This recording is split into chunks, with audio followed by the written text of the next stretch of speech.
नमस्कार दोस्तों, आज हमारे साथ मनोज मधुरभाषी हैं जो कवि हैं। बहुत ही अच्छी कविताएं लिखते हैं और उनका जीवन बहुत ही संघर्षशील रहा और उनके जीवन में उन्हें बहुत सारी कठिनाइयों का सामना करते हुए और कविता के जो मैदान में कूदे हैं, पूरे उनके जीवन के बारे में जानेंगे। हमारे साथ मनोज जी हैं। मनोज जी, पहले तो आपका स्वागत है हमारे चैनल पर, बहुत बहुत स्वागत है आपका। सबसे पहले रिपब्लिक चैनल को ये ओर से मैं हार्दिक अभिनंदन करता हूं। और इन्होंने देखा कवि मनोज मधुरभाषी हैं तो मुझे मेरी जानने परिचय जीवन के बारे में प्रयास किया, जानने की कोशिश की, इच्छुक थे तो उनका। मनोज जी, हम अपने दर्शकों से बताना चाहेंगे, हम काफ़ी समय से पहले भी मनोज जी को अपने चैनल पर दिखाया था, उनकी कविताएं भी सुनाई थी। हम काफ़ी दिन समय बाद मिला और लोकेशन भी हमने इतनी अच्छी यूज की कि एक प्रकृति के बीच बैठकर कविताएं सुनेंगे और बहुत इंजॉय करेंगे और कुछ अच्छी अच्छी कविताएं आप लोगों के बीच लेकर आएंगे। मनोज जी, कुछ पहले तो अपने जीवन के बारे में बताएं, आपकी जीवन की शुरुआत कैसे हुई और कैसे आप कवि बने, उसके बारे में कुछ बताना चाहेंगे आप? सबसे पहले मैंने अपने कविताएं जो पहले लिखने का प्रयास करता था तो मेरे चेतना में, मेरे दिल में कविता का जो मैंने कविता पढ़ता था, रामधारी दिनकर जी की कविता पढ़ी थी, जो दीपक दिख रहा है झिलमिल दूर नहीं, क्यों बैठ गए भाई मंजिल दूर नहीं। यहीं से रामधारी दिनकर जी हमारे पूर्वज है, तो यहीं से प्रेरणा मिलती है मुझे और यहीं से मेरी इनकी जो कविताएं हैं मेरी रूह में आत्मा ज्ञान प्रवेश करके हमारे दिल में रहते उतर रही थी। मनोज जी, आपका जन्म कहाँ हुआ? सबसे पहले हम जन्म की बात करें, क्योंकि कहते हैं जन्म से स्टार्ट होता है इंसान का जो कर्म कार्य जो भी है जन्म से स्टार्ट होता है। तो आप जन्म कहाँ हुआ? मेरा पैतृक गांव है, गांव कालरम गोरंडा के पास पड़ता है और मैं 4-5 किलोमीटर पड़ता है वहाँ से। जो मैंने वहाँ से मेरी शुरुआत हुई थी तो कि गुरुजी ने कहा था कि आप मेरा क्वेश्चन सुनाओ, तो मुझे याद नहीं था, मैं नालायक था, लेकिन मुझे उन्होंने कहा कोई कविता सुनाओ, तो उन्हें रामधारी मैंने दिनकर जी की कविता सुनाई। मैं क्यों ना बोलूं किंतु मेरी रागनी बोली, मैं क्यों ना बोलूं किंतु मेरी रागनी बोली, चांद फिर से देख मुझको जानता है तू, मेरे स्वप्न बुलबुले हैं आग और पानी को पहचानता है तू, आग और पानी को पहचानता है तू। यहीं से मेरी कविताएं लिखने की प्रेरणा यहीं से शुरुआत हुई और मुझे मार्गदर्शन रामधारी दिनकर जी से मिला है। बहुत अच्छी आपने शुरुआत की और कविता भी आपने बहुत अच्छी शुरुआत की है। और आपकी बात करें आपकी नौकरी की, आप काम क्या करते हैं? क्या कविताएं लिखते हैं या कोई जॉब भी करते हैं आप? मैं एक छोटा सा सेवक हूँ। मैंने कल्पना चावला में एक सेवाएं दे रहा हूँ और ज़्यादा मतलब कि इतना बड़ा पद नहीं है, बल्कि सेवाएं अपनी। और जी जैसे कि लोग सुन रहे हैं, देख रहे हैं, तो हमारी हिंदी एक माँ है, एक घर दुर्गा देवी माँ है, तो हमारे संस्कार अच्छी भाषा सिखाती है। तो जैसे कहते हैं ए फॉर एप्पल, अंग्रेजी भाषा उपकार देती है हमें, A for Apple, Z for zebra, हमें जानवर बना के छोड़ती है। और हिंदी संस्कार देती है हमारी माँ, हिंदी संस्कार पाठशाला पढ़ाती है। ऐसे आदमी और ज्ञा से ज्ञानी, ये विद्वान बना के छोड़ती है हमें। यानी हिंदी भाषा का प्रचार भी कर रहे हैं आप कवि बनकर?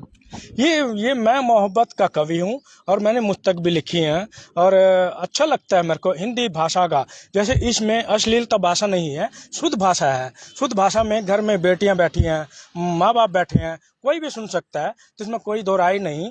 इसमें जो बॉलीवुड में लोग हैं ना, सारा अश्लीलता है, उनको मीनिंग समझ में नहीं आता, छोटे बच्चों पर असर पड़ता है, बुरा प्रभाव पड़ता है इसमें। मनोज जी, कोई अच्छी कविता आपके माइंड में है जो हमारे दर्शकों को शुरुआत करें सुनाने की? कुछ सुनाएंगे उसके लिए? हाँ, तो मैंने एक 4 लाइनें की मुस्तक लिखी हैं, 4 ले। तो मैं मोहब्बत का कवि हूँ, फिर से सुना रहा हूँ। तो तुमने मुझे अपना समझा ही नहीं, प्यार करने का क्या फ़ायदा, तुमने मुझे अपना समझा ही नहीं, प्यार करने का क्या फ़ायदा, तेरे दिल ने मुझे अपना माना ही नहीं, इजहार करने का क्या फ़ायदा, इजहार करने का क्या फ़ायदा। क्या गजब क्या सुनाया है प्यार पर। और मनोज जी, आप कविताएं तो अच्छी सुनाते हैं, क्या आपको सिंगिंग का शौक भी रहा है कभी? नहीं, सिंगर का मुझे शौक नहीं है, लेकिन मुझे कविता का शौक है, लिखने का भी शौक है। जब हम स्कूल में जाते तख्ती लिखते थे तो हिंदी का अच्छा लेखनी का जो अच्छा लिखने का जो प्रभाव है, अच्छा शुद्ध साफ दिखे, ताकि हमारी हिंदी माँ का चेहरा भी साफ नजर आना चाहिए। तो ये कोई स्कूल में आपको अवार्ड मिला कोई कविताएं लिखने का या तख्ती पर लिखते थे, कुछ आपको यादगार कुछ ऐसी बात? जो तकदीर लिखते हो कुछ याद आया हो आपको? कुछ बस यहीं से मुझे प्रेरणा मिली थी, बस जैसे कि हमने लिखा तख्ती पे मुझे शाबाशी मिली है। अच्छा राइट मतलब लाइनों को सुधार के लिए, लेखनी के सुधार के लिए मुझे शाबाशी मिली गुरुजी से, कहने का तुमने बहुत अच्छा लिखा। तभी मेरे दिमाग में घर में ये सोचता रहता था भी मैं एक न एक दिन तो मैं राइटर बनूंगा, कवि बनूंगा। तो मेरा सपना यहीं से स्टार्ट हुआ, तो फिर भी यहाँ शुरू हुआ। एक मनोज जी, सबसे बड़ी बात, आपने अपने जीवन में सबसे पहले कोई कविता लिखी होगी। शुरुआत जो पहले आपने जो दिनकर जी उनके नाम से की, पर कोई अपने हाथ से कविता लिखी, कौन सी कविता थी? अपने हाथ से मैंने एक कविता लिखी थी, जो मुझे मार्गदर्शन तो मिला नहीं था, मुझे जैसे कैसी भी आई है, लेकिन मैंने गंगा माँ के ऊपर लिखा। गंगा माँ ने मुझे बार बार मेरी स्वप्न में आकर, मेरी चेतना में आकर बार बार जगाती है, बेटा तू गा। मैं लेकिन डर लगता था मुझे। हिंदी माँ मुझे छड़ी लेकर डराती थी, बेटा तू वहाँ गा। तो ये वो थी मुझतके कि मैंने कविता लिखी थी। बाबा भगीरथ ने हजारों वर्ष तप करके गंगा माँ को जमी पर उतारा अपने पूर्वजों की प्यास शांत करने के लिए। तो मैंने वो सुना देता हूँ। गंगा आई स्वर्ग से उतार कर तुम्हें, पूर्वजों की प्यास शांति कर हुने। गंगा आई भूमि पर, गंगा आई भूमि पर पावन कर हुने। गंगा आई धरा पर प्रणाम है तुम्हें, प्रणाम है तुम्हें। सबसे पहले मेरी यही मुद्दक थी, और फिर बाकी मैं धीरे धीरे सुधार करता चला गया। मनोज जी, आप काफी समय से कविताएं कई साल हो गए आपको लिखते हैं नहीं, और अब कवि सम्मेलनों से काफी जुड़ चुके होंगे आप। क्या आप किन से जुड़े हैं? कोई संस्थाएं हैं जिनसे जुड़ चुके हैं आप? सबसे पहले मेरा एक छोटा सा एक कार्यक्रम था। तो मैं उलझे धागे से मैं मिनी शो में जाया करता, कुछ छोटा कार्यक्रम था, तो वहाँ से शुरुआत हुई मेरी। और मुझे हौसला भी मिला, और मुझे ये करने का जुनून पैदा हुआ। तो मुझे जैसे कि मुझे मार्गदर्शन तो मिला नहीं इतना, अगर मुझे 25 साल लग गए इसमें कवि बनने में, और इसके ये सफ़र यही रहा। अब सुधार हुआ, 4-5 साल तो लग ही गए इसमें। यानी आप सुधार करते जा रहे हैं और आगे बढ़ते जा रहे हैं। यानी आपके बड़े बड़े कवि हैं, जो बड़े धुरंधर हैं एक से एक, जो उनसे भी सामना होता होगा अब तो आपका। सबसे पहले जब छोटा बच्चा जन्म लेता है, तो मैंने सबसे पहले डॉक्टर कुमार विश्वास को देखा। यूट्यूब पे डॉक्टर कुमार विश्वास, मेरे महबूब डॉक्टर कुमार विश्वास को देखा, मैंने उनसे सीखा। फिर मैंने मुस्तकें देखी, तब किताब मंगवाई। कोई दीवाना कहता है, कोई पागल समझता है। तब मैंने इनको देख के फिर मैं कुछ, जैसे एकलव्य छुप कर द्रोणाचार्य से कुछ सीखता है तो मूर्ति के सामने, तो वो धनुर्धारी बन जाता है। तो उसी तरह मैं भी वही सीख गया हूँ। यानी काफी कुछ आप कुमार विश्वास की वीडियो देख के भी सीखे। और भी बहुत सारे कवि हैं, सबकी वीडियो देखते होंगे आप? हाँ, सबकी वीडियो देखता हूँ। सब कई सारे हमारे अच्छे कलमकार हैं। ये मेरे पूर्वज हैं, संत फकीर हैं, तो मैं इनका सम्मान करता हूँ। मनोज जी, हमारे दर्शकों को कुछ अच्छी से अच्छी 1-2 कविताएं सुनाएं कि लोग आपके भी फैन हो जाएं। हमारे दर्शक आपके करनाल वासी, आपके हरियाणा वासी, पूरा इंडिया आपको चाहे। आपकी शुरुआत हमारे चैनल पर भी आगे भगवान आपको और भी आगे ले जाएगा। बड़े बड़े चैनल आपसे संपर्क करेंगे। तो कुछ ऐसी कविताएं कुछ सुनाना चाहेंगे हमारे दर्शकों को आप? हाँ, मैंने कल लिखी थी ताजी कविताएं लिखी। तो मैंने मतलब अपने दोस्त के पास बैठा था, लेकिन मेरा दोस्त संकट से किसी गुजर रहा था। तो मैंने मेरे चेतना में आया, उसकी हेल्प कर रहा था, सेवाएं दे रहा था, बीमार था। तो मैंने लिखा, सब कष्टों को हरने वाले संकट मोचन कहते हैं। सब कष्टों को हरने वाले संकट मोचन कहते हैं। दुख सुख बांटने वालों को अपनापन कहते हैं। वक्त के समंदर में हम यूं ही बह जाते हैं। वक्त के समंदर में हम यूं ही बह जाते हैं। हर कष्टों को छुपा कर हम खुशियों का सावन कहते हैं। हर कष्टों को छुपा कर हम खुशियों का सावन कहते हैं। मनोज जी, बहुत अच्छा है, पर कुछ ऐसी देशभक्ति भी कुछ लिखी हैं आपने लाइनें। हम पहले तो देशभक्ति से शुरुआत करें, क्योंकि देशभक्त हम पूरे भारत के वासी हैं, और पहले देश की बात करेंगे हम। जो बॉर्डर पर खड़े हमारे सैनिक, हमारे भाई हैं, तो वो वतन के लिए काम करते हैं। हम करते हैं वेतन के लिए काम करते हैं। वो हमारे लिए पैरा दे रहे हैं, तो उनका हाँ हम ताकि कव्य सम्मेलन कर सके, मेरे कवि के बारे जीवन के बारे में कर सके, तो अपने उनके मुस्तक लिखी है, मैं सुना देता हूँ।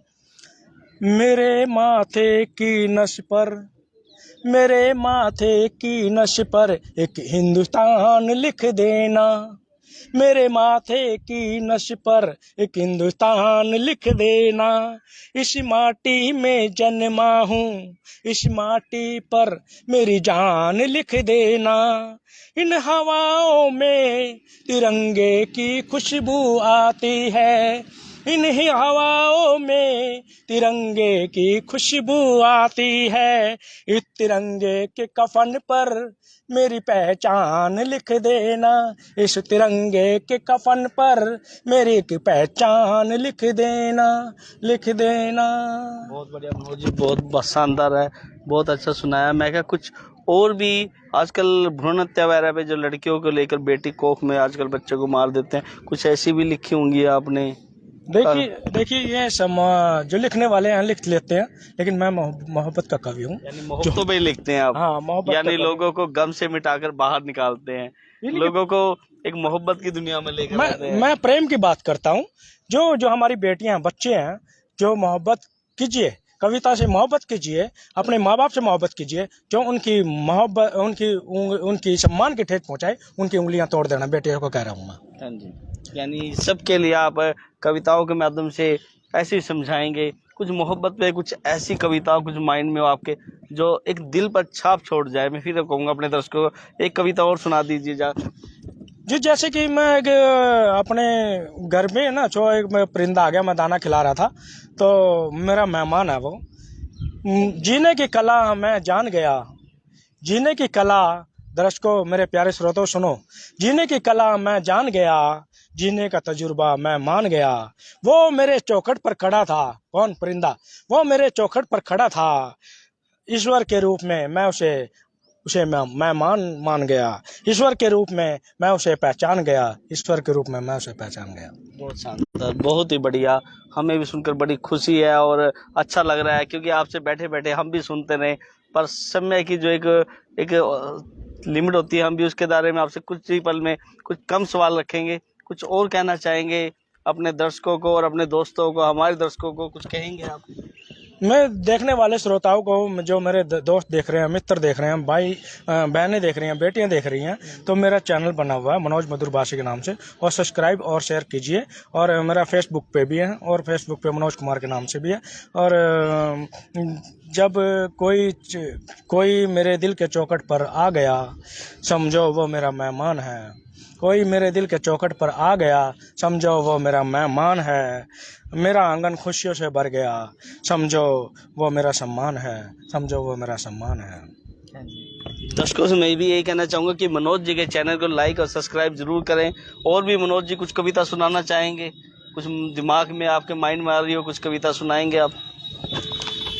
मैंने एक कविता लिखी सुबह सुबह, तो मोहब्बत की कवि है, तो अच्छा भी लगता है। हम इसमें पता क्या होता है कि हम कविता लिखते हैं हम, लेकिन हमारे चेतना में उदास नहीं रहती। लेकिन इसमें जब जो व्यक्ति उदास रहता है, उसकी 4 गुना उम्र घट जाती है। जो मुस्कुराकर जिंदगी जीता है, तो 4 गुना उम्र बढ़ जाती है। तो मैंने लिखा है, जो दिल जले लड़के बैठे हैं, तो मैं उनको भी सुना देता हूँ। एक पागल सी जुल्फों वाली, उसकी अदा पर मरता हूँ। एक पागल सी जुल्फों वाली, उसकी अदा पर मरता हूँ। उसकी जेल सी आंखों में एक ख्वाब सजाता हूँ, एक ख्वाब सजाता हूँ। मोहब्बत के मौसम में बिन बिन खुशबू आती है, मोहब्बत के मौसम में बिन बिन खुशबू आती है। मैं पागल सा दीवाना हूँ, उसकी फिदा पर मरता हूँ। मैं पागल सा दीवाना हूँ, उसकी फिदा पर मरता हूँ, उसकी फिदा पर मरता हूँ। बहुत बढ़िया मनोज जी। मनोज जी, अब गर्मियों का मौसम है, इस पर भी कोई मोहब्बत का कोई आपको शेर बनाया हो या कुछ शायरी हो, कुछ है इसके लिए भी? कोई बरसात के ऊपर, क्योंकि सावन आने वाला है, फिर बरसात का मौसम। लेकिन मैं अभी लिखन इसमें समय लगता है, इसमें भाषाओं का छंद का समय लगता है, इसमें कुछ न कुछ जैसे दाल सब्जी बनाने में समय लगता है ना, तो उनमें कविता बनाने में समय लगता है, समय लगता है। जैसे मैंने बनाई है तो मैंने आपको सुनाई है। हम आपको जल्द अपने चैनल पर लेकर आएंगे कि आप दर्शकों को और भी कविताएं ऐसी ऐसी सुनाएंगे कि आपसे लोग सुनने के लिए आपका इंतजार करें। कुछ कहेंगे उसके लिए कभी? मैं दोबारा फिर आऊँगा इसी चैनल पर और कविता अच्छी अच्छी सुनाऊंगा और फेसबुक पर भी लाइव होऊंगा और अच्छा बढ़िया। दोस्तों हमारे साथ है मनोज मधुरभाषी और उन्होंने हमें अच्छी अच्छी कविताएं सुनी। दोस्तों इस वीडियो को लाइक शेयर जरूर करते रहे। मनोज जी जाते जाते कुछ कहना चाहेंगे हमारे दर्शकों से एक बार फिर? दर्शकों से यह कहना चाहूँगा, हमारी हिंदी माँ का सही मायने से प्रयोग कीजिए और हिंदी का कोई गलत शब्द का प्रयोग ना मत कीजिए। जैसे कि एक हरियाणवी, मैं भी हरियाणवी हूँ, तो हरियाणवी हमारी मौसी है, तो अच्छा ये भी अच्छी भाषा है, अच्छी ज़बान है, तो कुछ ना कुछ करते रहिए और साहित्य में बढ़ चढ़ कर हिस्सा लिए और साहित्य में रुचि रखिए और अपना शौक बनाइए इसमें। मनोज जी आपने हमसे बात की, हमें कविता सुनी, बहुत बहुत धन्यवाद। आप रिपब्लिक चैनल को मैं आभार व्यक्त करता हूं और मुझे रूबरू हुए और तो मैं धन्यवाद करता हूं। दोस्तों आज हमने आपको मिलाया मनोज मधुरभाषी हैं हमारे साथ, बहुत ही अच्छी कविताएं सुनाई उन्होंने। हम जल्द ही फिर उनकी मुलाकात अपने चैनल पर कराएंगे। दोस्तों आप इस वीडियो को लाइक शेयर करते रहे और मनोज जी का चैनल वो भी लाइक और सब्सक्राइब करें, क्योंकि मनोज जी आपको खाली वक्त में, आपके गम के वक्त में आपको मिटाएंगे ऐसे और आपको खुशी का माहौल दिखाएंगे। दोस्तों हमारे साथ है मनोज मधुरभाषी। आप इस वीडियो को लाइक शेयर करते रहे। मैं हूं कृष्ण, अपने साथी सुशील जैन के साथ।